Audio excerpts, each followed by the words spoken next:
have learned that are important.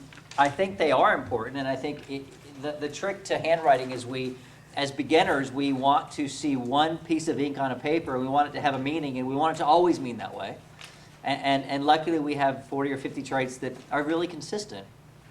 But as you're learning today, it does mean that, and that doesn't mean that they act on it. So as we saw in the last video with Teresa, she does have a very healthy sex drive. But that doesn't mean she acts on it as much as her girlfriends do, who may have a smaller sex drive. So that's the whole magic of the trait stacking that we're learning. So obviously, if she has a boyfriend, would it behoove him to have very large Ys or very tiny Ys? Large, or at least healthy, right? Because she's got more exercise, she gets up early, she stays up late. There's an energy gap. So you want to have a similar energy, especially if an interest in sex. Obviously, if the interest is in sex with other people, it's not going to go with her very well. But generally, you got to have the same Y. The other thing is trust issues. If the guy that she's dating has the Ys that are narrow, that's going to have a problem because she seems to be a very trustable, open person, and she's going to be mismatched. So it's all about compatibility based on similarity. Distinction. We talk about Ys.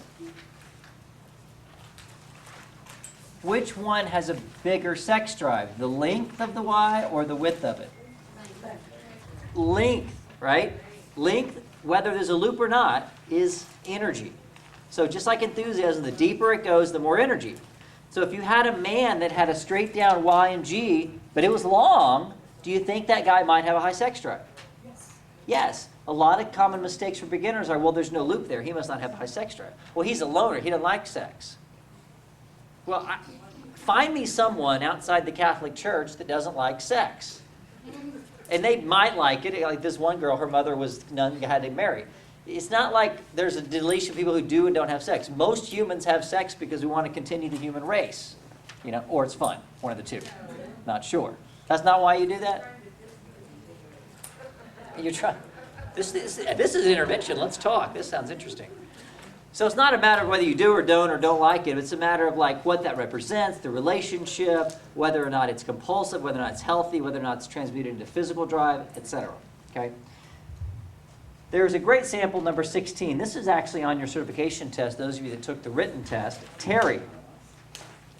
Teri's sample has some interesting Ys. And she's got other interesting traits, but her slant seems to be interesting. What is her slant, if you think about it? Off the top of your head. AB slant, right? Maybe FA. Test 16, Teri. Yeah, she definitely has some up and down strokes. Now, are those Ys normal, or is there something wrong there? Yeah. Dr. Walker calls those the teenage Y. Teenage Y. I've also seen those called, are those what they call felon's clause in other textbooks? Yeah, they're a little too much. They look a little different, but I'm pretty sure this is what Walker calls a teenage Y, which he identified because he just saw a preponderance of young teenagers with this Y. These people were young, but they hadn't had sex yet, so it wasn't a sexual dysfunction as much as there's something really going on here, but they hadn't identified it. I met a girl in India 10 years ago, and she told me she was 23. She was she was a Hindu, and she was still a virgin, and she had taken the handwriting courses, but she had the Ys. So, this is interviews. This is what we've been doing for 20 years. This is one reason Kurt and I are so good at what we do. We talk to people like this, and they tell us they tell us their sex life. They tell us, the income. They tell us their jobs, and we start to learn. And in this case, she had the Ys. There was nothing weird about her sexuality, except that her religion forbid her to have sex, and she was abstinent to that.